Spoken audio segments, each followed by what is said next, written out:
Hey guys, Kevin and Andrew Moreau here from Moreau Baits, and we're just testing out the new little 2.5 inch topwater bluegill and shad bait.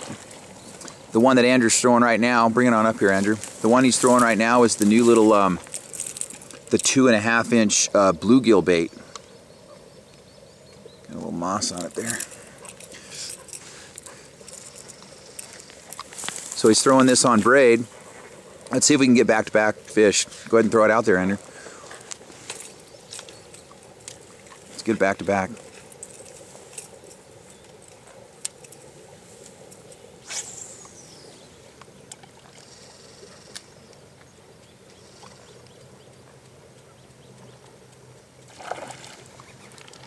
Ooh. You got him? Yep. There he is.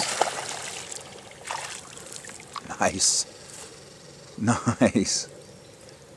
What we got going here is some light braid on a medium to medium heavy rod.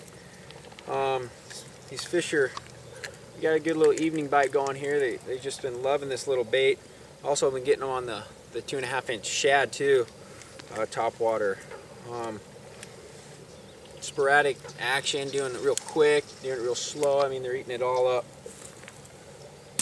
Let's go for bait, 3. Great summer bait, great for boiling fish, great for anything that, you know, get some great fish. You want a good day of fishing, you throw on one of these and you'll get them.